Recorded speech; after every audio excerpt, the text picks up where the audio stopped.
This is Nithar Ramachandra from the NR Media NR Hour Sports Show, back with another great episode. Happy Wednesday. We're already midweek, and it's almost December. I can't believe it. November is almost done, and we're heading into the Christmas holidays, and I hope everyone had a great Thanksgiving break.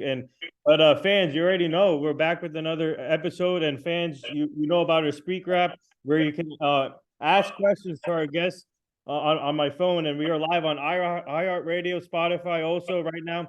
And before we introduce today's guest, I just want to say thank you for all the support throughout the years for this show. And we've been doing this 3.5 years strong. And like I said, we have a great fan base and everything. So please tune in today. We have a special guest. And without further ado, his name is Kip Gross. He's a former MLB pitcher. He pitched in Japan also. And what a great career. And he had an awesome career in Japan. And he was also a manager in Hawaii, so which we'll get to.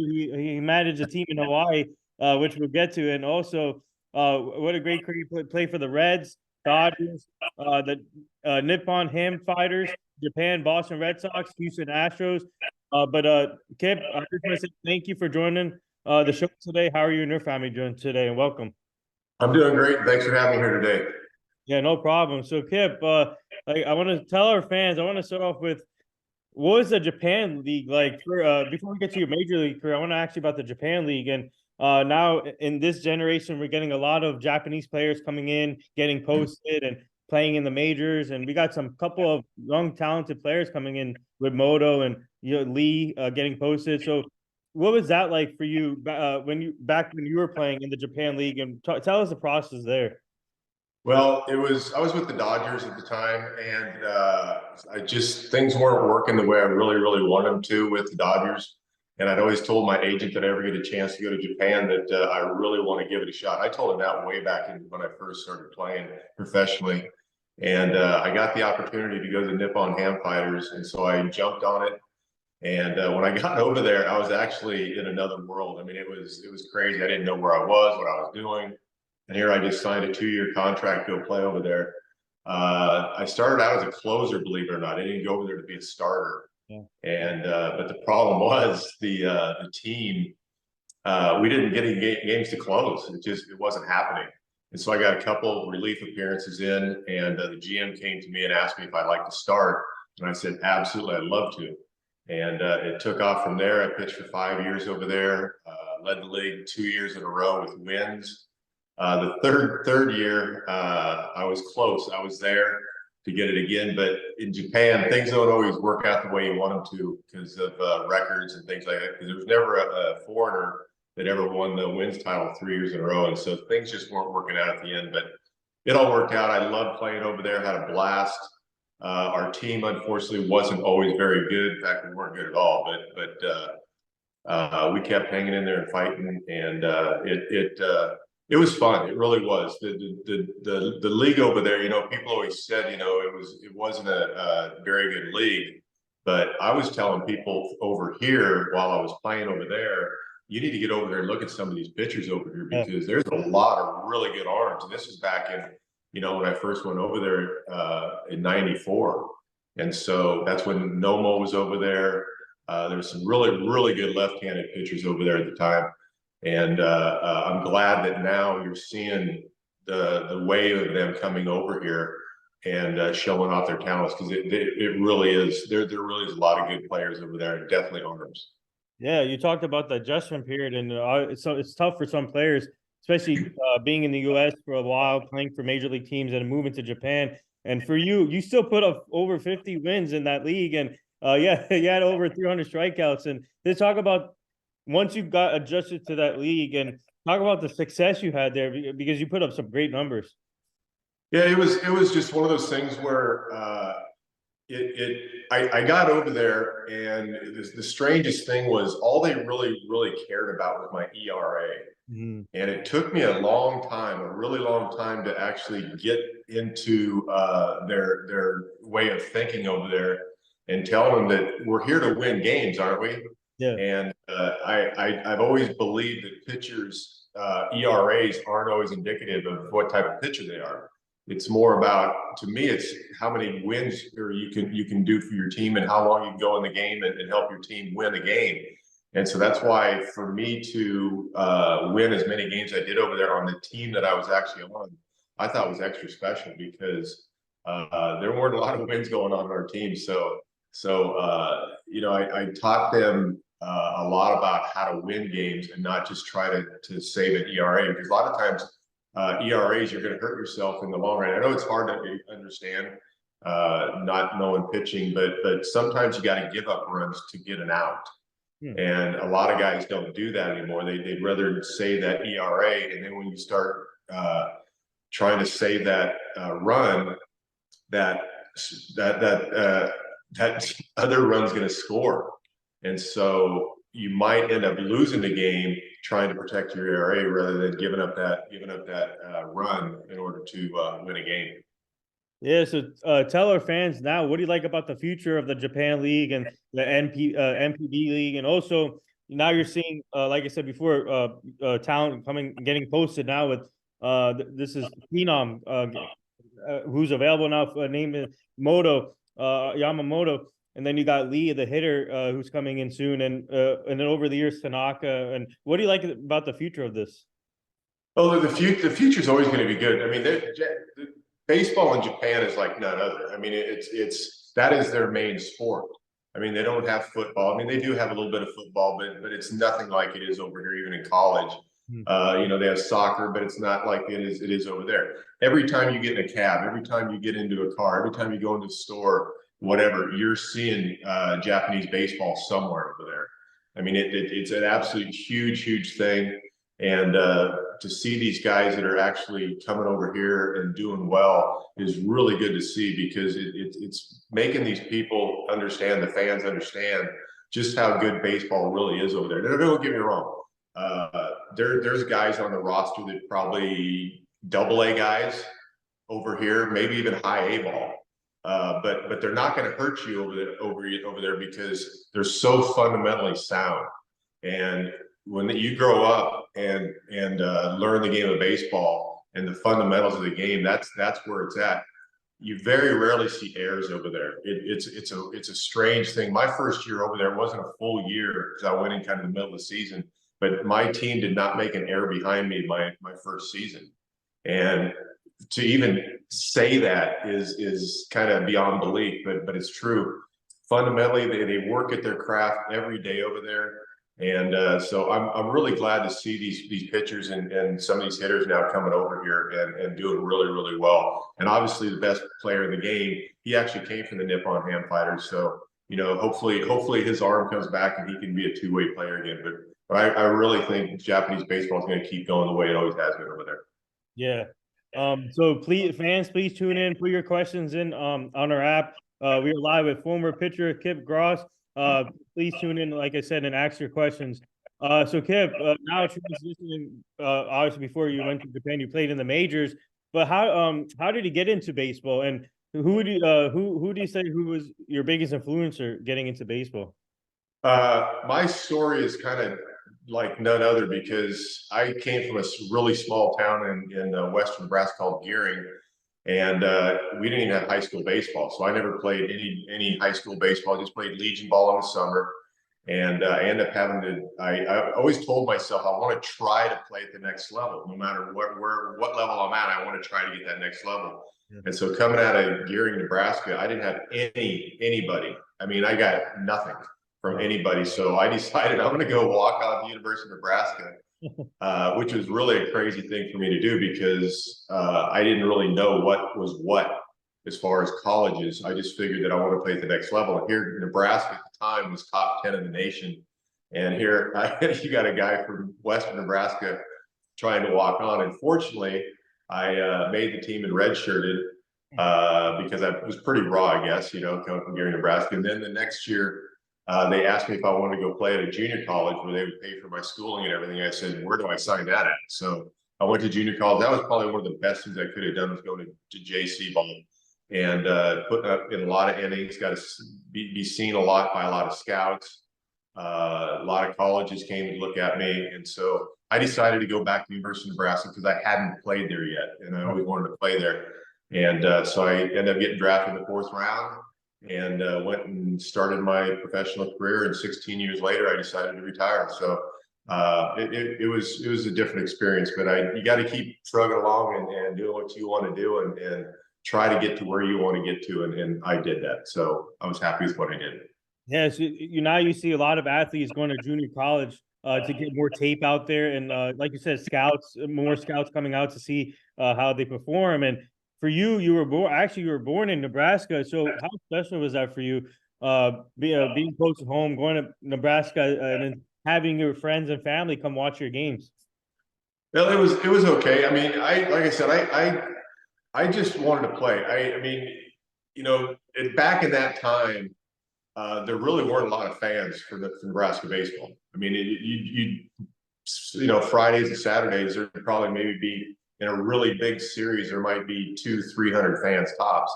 But yeah, it's people can come watch. But I was in Western Nebraska where I grew up, and the college is in Eastern Nebraska, 450 miles away. So it wasn't like just people showed up on the weekends to watch play baseball because there's other things. Football in Nebraska, especially at that time, it's not that big anymore. I mean, we're still trying, but it's it's one of those things where I just wanted to play the game. If people came and watched me, it would be great. But on the same token, I just wanted to play and get better and see how far I could take myself. Yeah, so well, we already have one fan question that's just popped in my streak grab on my phone, and what one of our fans is putting on the spot already. So one of our fans wants to know, where do you think Shohei Ohtani will go? You know what? Honestly, that's a really tough question to answer. Be honest with you, I'd really like to see the Angels resign him. I'd like to see them somehow get Trout out of the organization and bring it and keep Ohtani around because he's now the new Trout of Anaheim. But you're hearing these different rumors about Seattle. There's a big Japanese base there. I heard yesterday San Francisco. I just think it's too cold for him up there. The Yankees got all the money in the world. The Dodgers have all the money in the world. I would like to see him just go play where they're going to take care of him. And that's the main thing with me for him, because being a two-way player like he is, I mean, he's putting so much stress on his body on a daily basis that it's hard enough to do one side of the game, much less two sides of the game.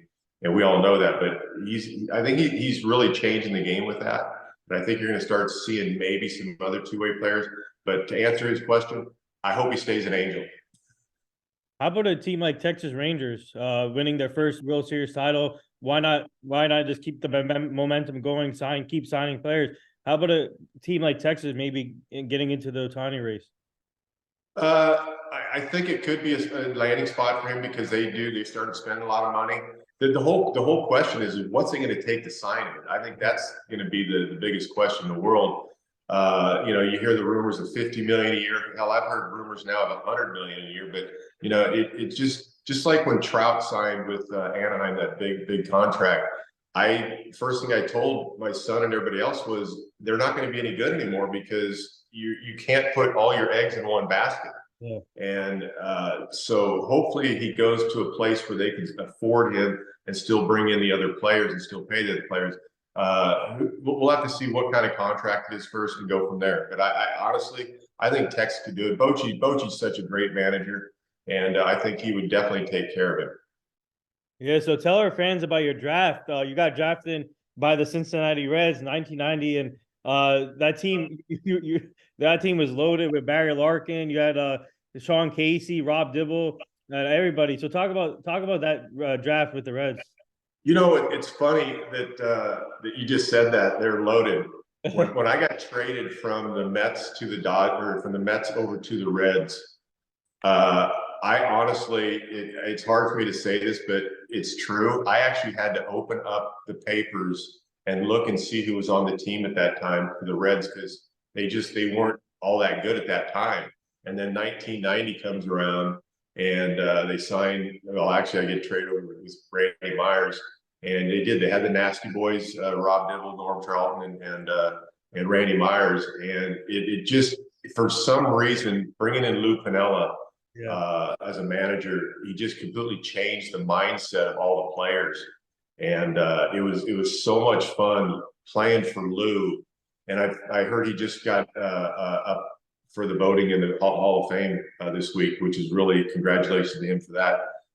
Lou's was just a great manager. He was a player's manager. He said what was on his mind. You always knew where you stood with Lou. You didn't have to guess at all. If you had a good game, he'd come and pat you on the butt. If you had a bad game, he'd sit you and say, "Hey, you need to do this, you need to do that to correct your problems, what you did out there."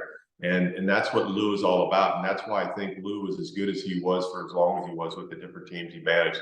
But yeah, you got the Barry Larkins of the world, Eric Davis. I got traded with him over to the Dodgers later after the Reds. And those players were exceptional. And when I say exceptional, well, here you are, Barry Larkin, Hall of Famer. And Eric Davis, oh my God, the talent he was incredible when he was healthy.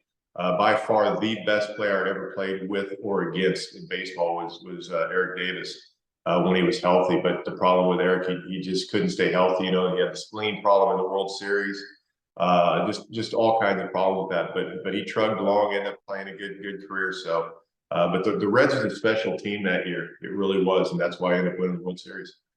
Yeah, for all the fans that's listening, let me correct myself. He didn't get drafted by the Reds. He got traded to the Reds. But talk about the reason why the Mets traded you. Do you know what the reason why? You know what? I honestly don't know why the Mets did. You know, I was kind of a logjam in the minor leagues with them. Coming up, first year, went to instructional ball, which is a good sign because all the prospects all the better players go to instructional league in the winter. You know, they had a big trade with Viola back in '86, I think it was, when they ended up trading like 5 or 6 different prospects over to the Twins to get him. And so there was just kind of a logjam. And at that time, if you remember, the pitching staff for the Mets was unbelievable. That was with Gooden and that crew. And so Bobby Ojeda, you know, Sid Fernandez, Ron Darling. I mean, it was where are we going, guys? So when I got traded to the Reds, I was actually kind of happy about the whole thing. Yeah. So it was a different experience being traded and getting traded twice in your career. You always know somebody likes you. That's the good thing about being traded.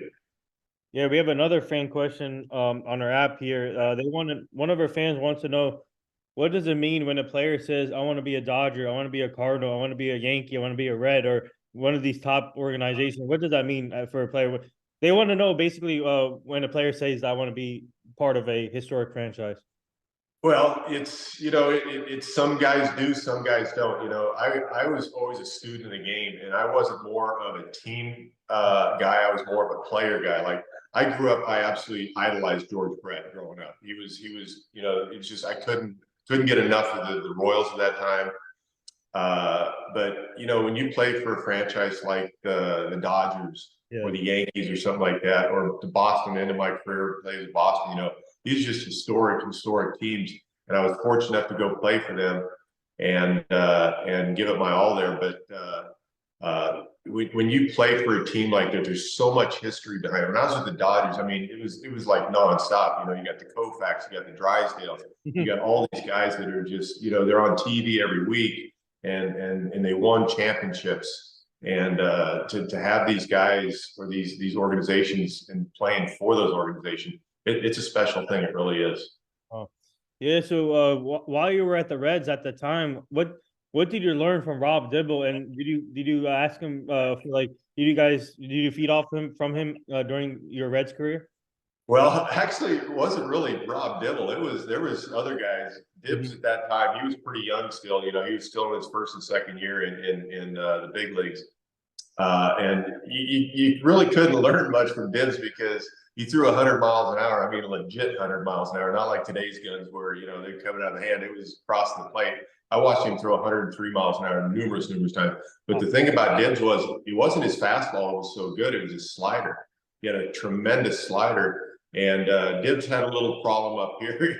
He's a little crazy on the mound, did his thing. But guys like Norm Charlton, Danny Jackson, I mean, those guys, you know, as you play on teams like that, Jose Rio, you know, MVP of the World Series. Those are the guys you kind of want to learn from. because they know how to pitch. I'm not saying Dibs didn't know how to pitch. I'm just saying that you want to learn from guys that have been around a lot longer. And in order to do that, you have to sit and listen to these guys and talk to them and understand what it is they're doing and how they're doing it for a long period of time. And those are the guys that you really want to learn from. Yeah, and now after the Reds, you play for the Dodgers. You going to the Dodgers, like you said, star-studded, warm weather, California, LA, a lot of hype there, and a lot of competitive teams. And you play with Ora Harsizer. You play with Pedro Martinez. You play with Mike Piazza, Darryl Strawberry, you name it. And what was that like? Just to throw, what was it having a battery mate like Mike Piazza? Well, it's Mike could hit. I mean, God, could Mike hit? He was by far one of the greatest hitters I ever got the honor of playing with. He was just one of those guys. He had so much confidence. You could just tell he did his little swagger walking up to the plate, throwing his bat up on his shoulder, and he would just be one of those hitters that could drop dead on a bat on a baseball. And it didn't matter where the ball was pitched, he could hit it. He could hit it out of the ballpark, and he had so much power. Uh, Mike, unfortunately, wasn't the greatest catcher out there, but he was one of those guys that worked his craft every day. I remember working with him on the sides a lot of times, having to throw balls to him because I was asking if I could help out. And so Mike was always working his craft to catching. The Oral Hershiser, man, it was fun watching him pitch and dissect a lineup the way he did. He would crazy thing. He would actually come to me once in a while, ask me how I threw my slider or if I moved my head certain ways to try to get more movement on my fastball and stuff like that. But to be in that organization like that and go to spring training and see the Sandy Koufax come up and say hi to you and squeeze your hand and teach you some things that he did in his career, that it's just a historic team like that. And like you said, you got the Strawberries of the world, Mike Scioscia's of the world, man. Playing with Mike Scioscia was one of the greatest things I ever did to learn the game. I mean, when he ended up being the manager for the Anaheim Angels, I was actually a little upset that he went to the American League to waste his talent because he was so talented, knowing the game. A lot of people don't know it, but when I was with the Dodgers, Mike Scioscia pretty much ran the team. It wasn't Lasorda. I mean, he would actually tell Tommy, "Hey, Tommy, hit and run right here. Hey, Tommy, put the steal on right here." And Tommy would do it every time. It was fun to watch Scioscia and watch his brain work during the game. It was fun. I also forgot Roger McDowell. No one forget about him. What a pitcher he was. Talk about being on a staff with Martinez, McDowell, especially, and then you mentioned Ora already, but talk about Martinez and McDowell. Well, when I first got traded to the Dodgers, believe it or not, Roger and I started hanging out. We were roommates, and it was so fun because he just came over from the Mets. He was always known as a jokester and doing different pranks on the hot foots and whatever with players. And so him and I, we started doing that in spring training our first year over there because we got to the Dodgers at the same time. And Roger was fun. He was a sinker ball pitcher like myself. And so he gave me a lot of advice of trusting my stuff and throwing it over the plate and letting the hitters get themselves out instead of trying to strike them out. And that was one of the big keys for me. Pedro Martinez, you know what? Pedro had better stuff as far as that I got to play with in the big leagues than anybody ever. Obviously, the Hall of Famer. The guy could just pitch. I mean, he just had a brain and a makeup that he didn't care. He was known as a headhunter a little bit. When he got to Montreal, he started hitting guys here and there. And the problem with that is, though, once he went back over to Boston later on, it was kind of unfair because he could throw inside, but he never had to hit anymore. So, but Pedro was just flat out. There's a reason he's a Hall of Famer. He was just so good. He knew how to pitch. It was fun to watch him. We have another fan question here. They want to know, did you like pitching in the cold weather or warm weather? Well, Kind of a funny question there because I actually pitched the game before I got called up to the Reds in the big leagues. We were in Des Moines, Iowa, Hmm. and it was so cold. I think they end up saying the windshield factor was something like 30 below zero in this game. Wow. And there was nobody in the stands except my aunt, my uncle, and my two cousins. So there was 4 people watching the game. We played 5 innings. The game was 1-0. Somehow we scored a run. I got the win. The umpires called the game after 5 innings because of the cold, and I got called to the big leagues that next week. So honestly, it didn't matter to me to answer the question. I would prefer to just pitch in normal weather. I was one of those guys though that threw a dry spitter, which is a legal pitch to throw because it's just moisture on your hands, and so the moisture would make it slip out of your fingertips a little bit better, so your sinker would sink a little better. So for me, I'd much rather pitch in a little warmer weather just because I hate the cold. But if I had to pitch the cold, I would. So I'd rather have the heat. Be an honest opinion with you. Yeah. So, speaking of games, tell our fans some of your best moments throughout your career, and what would you say some of your best moments were in your career? You know what? Uh, this is one that's tough for people to understand, but my best moment in baseball professionally, besides being part of the 1990 World Series champion team, Yeah. in 1988 I was on an A-ball team. We were in Florida, and St. Lucie Mets. It was their first year, and we were winning. We were winning a lot, and I was dominating the league in the first half. I was just dominating. I think I don't remember how many wins I ended up with, but we had a really good team. And so Clint Hurdle was our manager, first year manager in the minor leagues for Clint. And I actually went into his office a couple times during the season. I said, Clint, I know I'm doing really well here right now, and there's probably a chance that they might want to call me up to AA. But I said, if you could let them know I want to stay here. I want to stay here and help win the championship. And so he said, well, let them know if they ever call. And I'm pretty sure they called and did some different things. I had a really good year, but I ended up not getting called up to AA, not getting moved, and we ended up winning the championship. So that was one of the things in my career that I really look back at is I wanted to help that team win, and we did. We ended up winning the championship, and I'll never forget that. Yeah. So speaking of the championship, and what was so our fans always like to ask this question, but I'm going to ask this: where do you keep your ring? It's in a safe. I got it in a safe. Doesn't come out very often at all. I'm not a big jewelry guy, so I don't wear it. But I have it in a safe. It's safe and sound. It's a really cool ring. Every once in a while, I got to pull it out and show some people because they want to see it. And but it's that was something that was really special at the end to actually now know that you got something that very few people that ever played in the big leagues have is a world championship ring. And so I'm blessed beyond belief for my career and for everything that happened. And so those guys to win that championship was a special thing.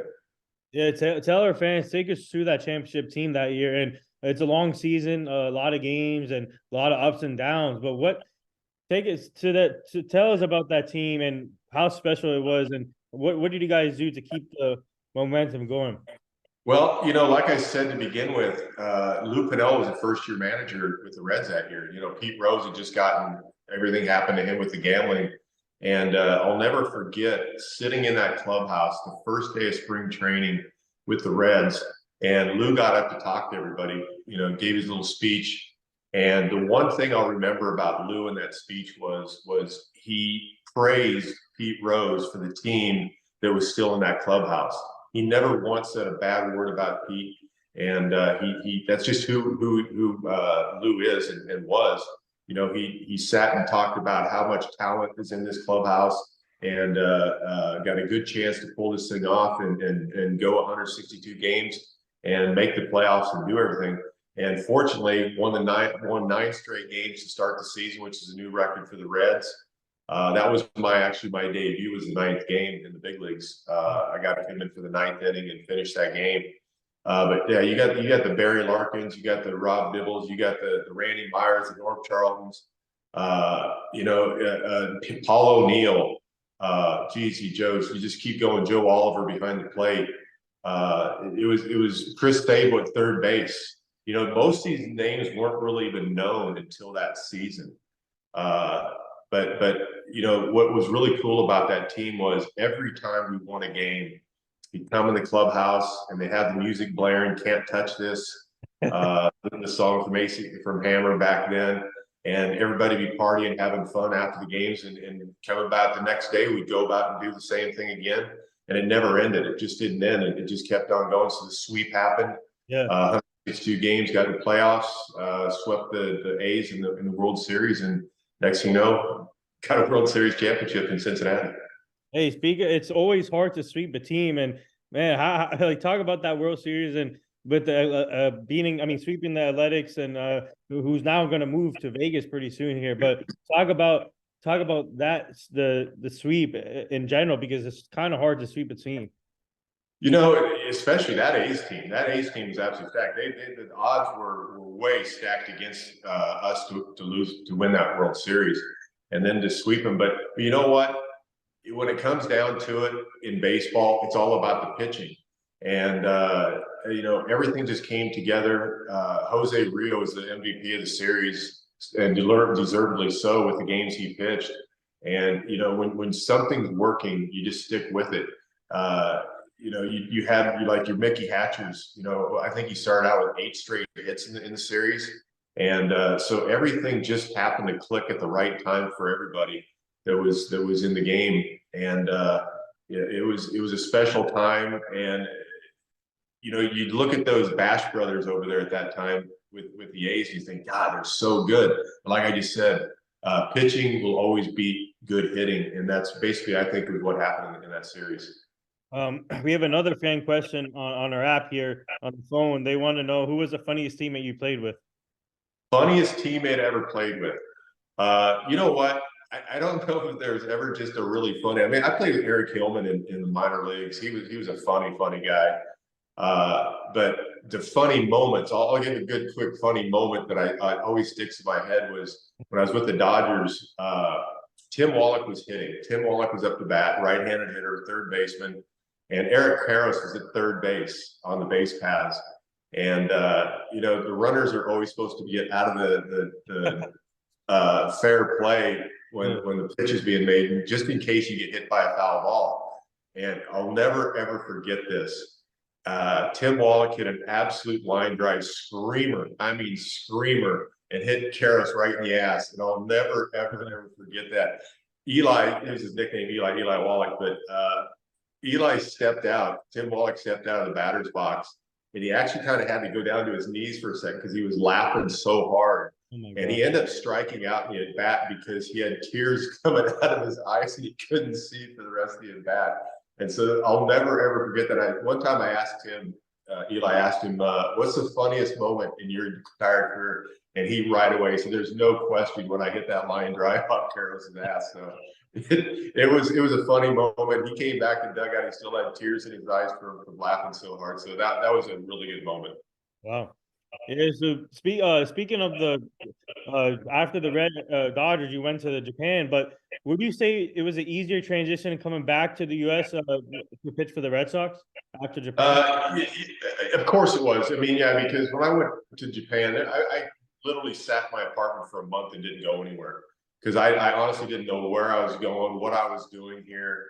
I was out of my element for about a month, but coming back, obviously, you know, be back here and be around anybody that speak English and the customs and everything. But I will tell you this right now. I learned so much about the Japanese customs and the culture over there and how they do things. And you know, everybody in the United States at one time or another should go over to Japan and just stay there for about 10 days and understand the culture and what they do.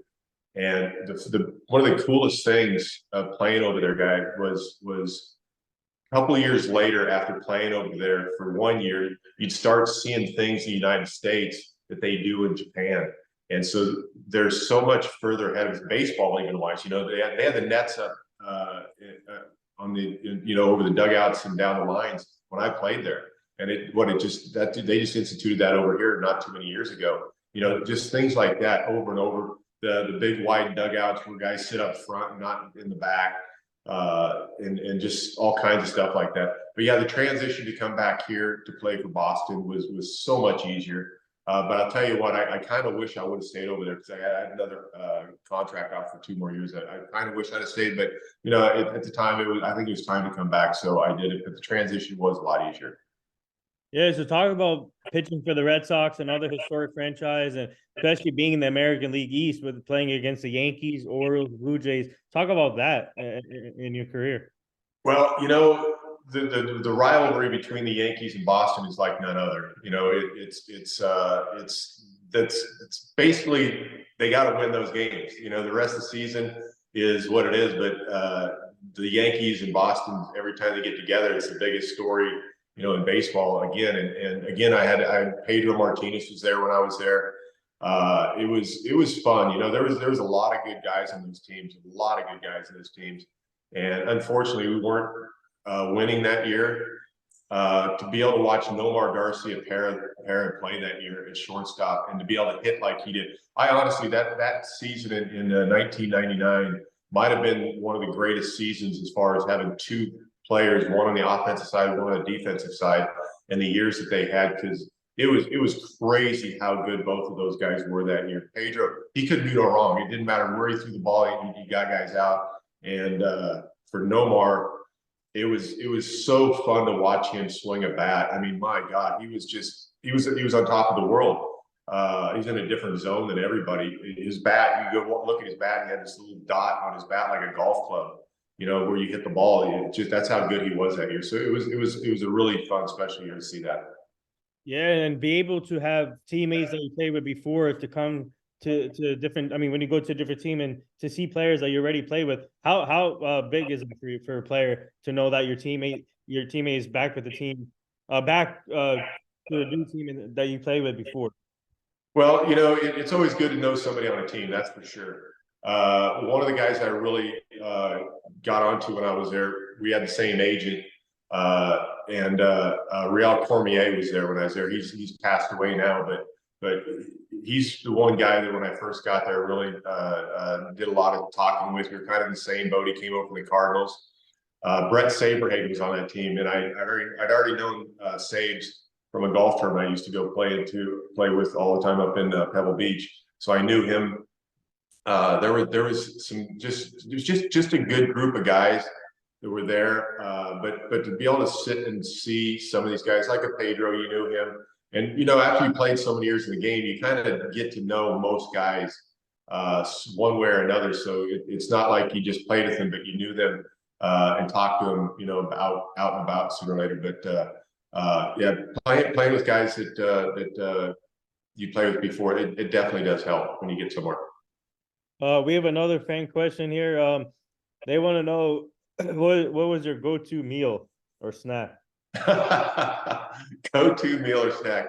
Guys, I'm different when it comes to so many things. My pregame meal, believe it or not, was a cheeseburger. Oh wow! It was yeah. I so many times when I was in Japan, I'd stop at McDonald's before every start, get a Big Mac, a medium fry, and an apple pie. And that was my pregame meal in Japan. And it surprises people. Then in the States, you get the clubbies before the game to go up in the stands and actually go get like a bacon cheeseburger or something before every game. And I'd eat it early in the game if I was relieving, and I'd eat it early, in the clubhouse when I was starting. So it was basically a cheeseburger. It was my pregame meal. Yeah, speaking of just to piggyback from my fan question, when you were in Japan, did you try out do you like the new experience of food with the sushi or the Japanese food out there? Well, I ate sushi before I even went to Japan. Yeah. It was one of the things I kind of enjoyed. I haven't eaten much of it in the last couple of years for whatever reason. But the food over there was really, really good. A lot of sushi. I had my routine at home because we had a kitchen, really nice kitchen in the clubhouse and in the stadium. And go through my workout, do my work, go take a shower, get a massage, all that good stuff, and then I'd go in the kitchen. I'd eat sushi and noodles just like everybody else did. More sushi than noodles, but that's one of the things when you go to another culture. The food is always different, but I was fortunate enough to already had eaten a lot of that food, so it wasn't like a shock to me. I just brought it in and enjoyed it. Yeah, I want to get to one teammate you play with in Boston. We had Doug McCavich on the show like 2 weeks ago, and he talked about Tim Wakefield, the late Tim Wakefield, and just devastating to see what happened. Passed away from cancer, only 57 years old, and my prayers are with his family and friends. And talk about what was it like playing with him, and talk about his like legacy and on the field and off the field for the Red Sox. You know, when I think of Tim Wakefield, I don't even think about baseball at first. I swear it's one of those things. He was just such a great guy. I mean, he was the player rep at the time when I was there, and he was just one of those guys that would come up to you no matter what and just say, "How's things going today?" and not even talk about baseball. He was just a great guy. We spent a lot of times out, going to dinner with him, doing different things. But he was always there for everybody and just a tremendous person. But I will say this, that I there's I shouldn't say quite a few, but there's a few times when he was throwing his side work. You got to throw and pitch on the side to get your work in. I'd go down in the bullpen when he was throwing. I'd stand in as if I was a hitter because I just wanted to see what kind of different things these guys, his hitters, had to see. And it was an amazing, amazing thing to watch him throw a knuckleball. I mean, he got to the point in '99 when I was there where he could actually call his knuckleball going in or going out when it was floating up there. And I've played with quite a few knuckleballers, and Charlie Huff's a good friend of mine. And to understand how a knuckleball actually works and how it does it, what it does, is an incredible thing. And to see Wake do what he did with that baseball. And by the way, he was a shortstop and an outfielder coming up in the minor leagues in Pittsburgh. Wasn't even a knuckleball pitcher. People just watch him because he'd play with it when he's playing catch before the games. And to be able to develop that pitch like he did was just a crazy, crazy thing. And so, but yeah, what a great guy Wake was, and God rest his soul, no doubt about it. Yeah. We have another fan question for you. They want to know what is your favorite color red, since you've played with two teams that were red. Actually, red is one of the colors I really don't like. Oh. I've never really really liked the color red. I get played with the Reds. I'm a Cornhusker, born and raised in Nebraska Cornhusker. Yeah. I've never really. I don't wear red. I very rarely wear red. I got some red Chucks that I wear once in a while, but other than that, no, I'd have to say more of a blue guy, more blue and black guy. Oh wow. Yeah, so speaking, so to end your career, you play with another great organization, Houston Astros, and talk about ending your career with that team. And you played with a heck of a talent too. You had Lance Berkman, Jeff Bagwell, Greg Biggio, Billy Wagner, one of the best closers, in my opinion, in the game, close to Mariano Rivera too. But talk about ending your career with Houston. You know what? You're so right about Billy Wagner. Why he's not in the Hall of Fame yet, I don't understand it. I mean, he was just a special talent. But I will tell you this about Billy Wagner. He wasn't a confident pitcher. Oh, I mean, to spend time with him during the games and to talk to him and what was going through his mind, he wasn't a very confident guy. He fortunately could throw 103 miles an hour from the left side from his hip. And it was crazy to see a guy his height. And most people don't even know this. He was right-handed. He broke his right arm when he was a young kid and had to learn how to do things left-handed. And that's how he became a left-handed pitcher. But you're right about that team, the Bagwells, the Biggios. I mean, my God, the talent that was in there. The Hall of Famers again.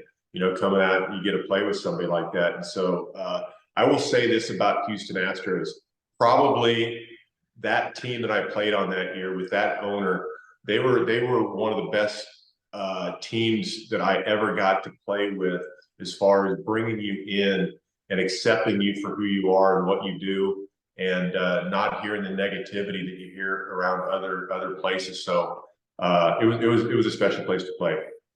And also speaking of, so what was it like playing with the Biggio family and all? seeing their son Vigil with the Blue Jays, and you see Vladimir's son, and you see the trend now with all the sons playing in the league. But what was it like? What was it like seeing that?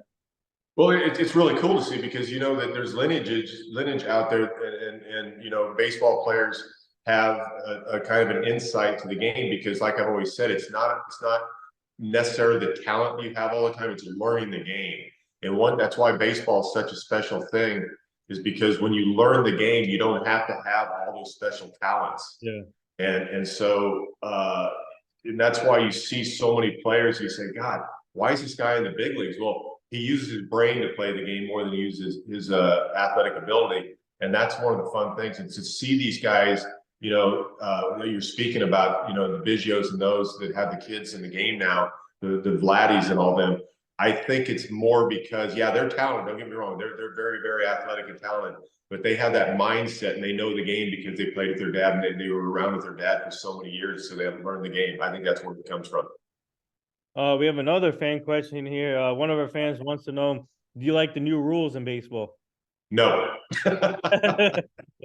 That's a real quick one. Yeah, I guess I'm old school. I really don't like what this commissioner's done at all with the game. All these rules he's implemented to speed up the game. I'm just not a fan. There was nothing wrong with the game before. You know, I guess they're trying to bring in the younger crowd that doesn't, you know, plays their iPhones all day and has a short attention span. I don't know what it's all about. But to see the bases get bigger, less distance between the bases, the time clock. I'm not big on the pitch clock. I think they should just say, hey, Mr. Umpire, tell the hitter to get in the box. If he doesn't get in the box, give him a strike. You know, I don't think we need a clock out there in baseball because that's one of the special things about baseball is there just never was a clock. And I think that's one of the reasons that so many fans are fans is because they don't have to sit and know that certain things have to happen within time. I mean, there's so many historic at bats that happened in the big leagues over the years that will never ever happen again because of the time clock. I mean, look at the Kirk Gibson, you know, back in '88 World Series. That at bat will never ever, against Eckersley will never happen again because of so much time that was taken in between pitches and him to get ready and all that stuff. So I think we're going to lose a lot from that, but at the same time, I do understand why they're doing it. Mm-hmm. Yeah, so transitioning from your playing career in 2010, you were like Shohei Ohtani and plus more. You were a manager, a pitching coach, hitting coach, and a GM for the Victoria Seals in the Golden Baseball League. So talk about that and being a jack of all trades with that one team, and tell our fans, whoever doesn't know about that league, what was that league about? Well, it's first of all, it's an independent team, and I was asked. Brett Boone was actually the manager to start out the season. He asked me to be his pitching coach, and I said, "Yeah, I'll go up there and do it with you." And unfortunately, after 5 games, he had to leave because of family situation, and so they had me take over, and I was basically the GM. We did have a GM there, but basically, I was on the phone every day calling players, calling organizations, calling anybody I could to see if I could upgrade the team. And we had a really good team. I assembled a really, really good team. Unfortunately, independent ball, it's more about not having much money involved in the game. And so the second half of the season, they actually had to change our schedule. And so the team that everybody beat in the league at that time, we didn't get a playoff at all. And so we had to play all the better teams because they were around us in Canada when we were playing. And so unfortunately we didn't get to make the playoffs, but we probably had, if not the best team, the second best team in the league. And but it was one of those things where I had to put so much effort into it because I was the manager, I was the pitching coach, I basically was the hitting coach. I was the traveling secretary. Wow. It just everything I had to do, and it was a lot of work. I had a lot of fun doing it, but I'm still friends with so many of the players on that team, which I think was kind of a special thing. Independent baseball is like none other, guys. You got guys that played the big leagues all the way to. I had guys that I signed on my team that just got out of college and didn't get drafted. But when you put these guys all together and see them play, day in and day out, to know that you assembled this team and you're the one managing them up and coaching them up, it was fun to do.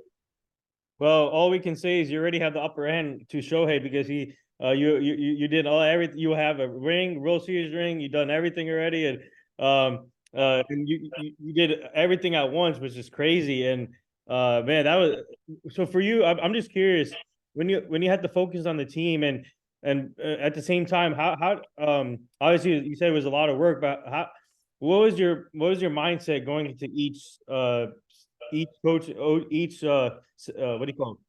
Each segment thing with when you were with like a pitching coach, hitting coach. What was your mindset for each? Well, it was like I said, I was a student of the game when I was playing all those years. I would go to so many hitters and I'd talk to them about what it is you had to do to be a good hitter. Ken Griffey Sr., my first year when I was with Cincinnati, he was on the team. And I would spend a lot of time with him in the dugout. And I just, because he was a role player at that time, he wasn't a starter anymore. And so I would sit with him and I'd just talk to him about hitting mechanics. Barry Larkin, I'd sit with him and talk about hitting mechanics once in a while. Eric Davis, same way. Some of these guys are like, what is it that you do, or what is it that hitters do to get to where they have to be in mechanics wise and in the mindset? And so I actually learned so much about hitting by just talking to hitters. And so I just tried to translate that into these hitters when I was being the manager up there, the hitting coach and all that. And I taught a lot of these hitters, they sometimes they look at you like, well, hold on, you were a pitcher. You can't teach me about hitting. Well, some of my best pitching coaches were catchers. They weren't pitchers because they sat and they watched the pitcher all the time. So that was one of the things where you just, like I said, you're a student of the game, you're learning the game, and you're learning everything you can about the game, and so you can pass that knowledge along to the other players in time. We have another fan question here. They want to know, would you consider being a pitching coach or whatever in the major leagues if the right opportunity comes? You know what? I've had the opportunities. I've actually went and interviewed a couple times, and one of the problems with me doing that in today's world, in today's Major League Baseball and professional baseball, is they've gotten away with actually letting pitching coaches and hitting coaches and managers, for that matter, actually do their jobs. I remember I said it in an interview with San Diego, the Padres, one time, and I flat out asked the interviewer, I said, so if I get this job, are you going to allow me to coach the way I want to coach? And they said, absolutely not. We're gonna tell you what you have to coach. Oh, wow. As far as pitches and mechanics and how to pitch and all that stuff. So I'm like, so why would you even want to hire a baseball player to do this then? Mm-hmm. And if you look now, there's so many guys that are coaching now that didn't play baseball, and they're just Harvard graduates and they know the numbers and stuff, and that's where the game has gone to. So I really didn't want to be a part of that. I didn't, and still don't, as long as they're going to do that. Yeah. So the last thing here before we let you go, talk about the experience in Hawaii, managing that team in Hawaii. And I saw a video clip when you were managing a team in Hawaii. So talk about that. Well, I didn't manage that team. We actually went over and played that team. That was the Victoria Seals. We went over and played them for a week. And so there was a lot of footage, for whatever reason, of me over there. I don't know why it was, but yeah, there was a lot of video and footage and interviews with me at that time over there. And but it was fun. That was in Maui, and I wish I had maybe got a manage over there, because that would have been fun to do at the same time. But just getting to go over there and play in Hawaii in baseball was a good time.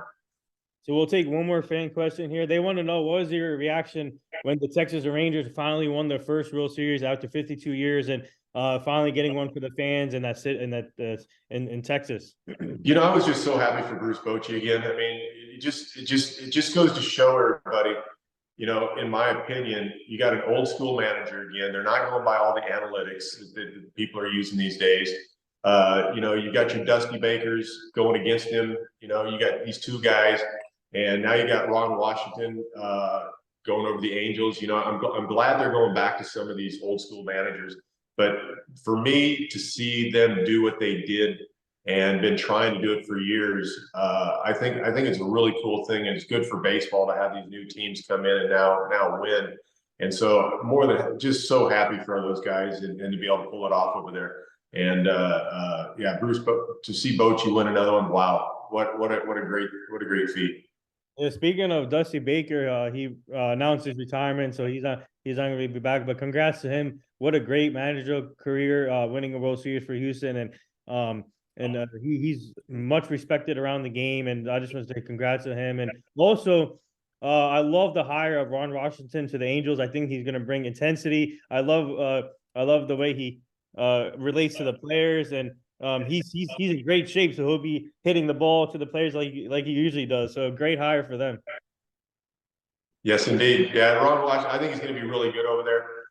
They just need a change over there. I think that's all it is, and get some good pitching in there. I think they'll be okay. But I congratulations to Ron Washington on being the manager over there and bringing in some other old school hitting coaches and bench coaches too. I think he's doing it the right way. Yeah, so there you have it. Former MLB pitcher Kip Gross, World Series champion, also pitched in Japan. And thank you to all the fans for tuning in and asking great questions to Kip today. And would you like to say anything to our fans? Yeah, guys, just hope you all had a great Thanksgiving, and I wish you all a Merry Christmas and a Happy New Year coming up. And keep going and doing what you got to do. And it's the baseball world out there is fun to watch. And no matter what the commissioner's doing to the game today, it's still baseball, guys. It really is. So thank you for having me. Hey, thank you for joining. It was truly an honor to learn more about your story, and obviously we'll stay connected. And you never know, maybe we can have you back on the show, and maybe we'll do a show together, like do like a segment together. And but keep up the great work, and thank you again. Thank you very much.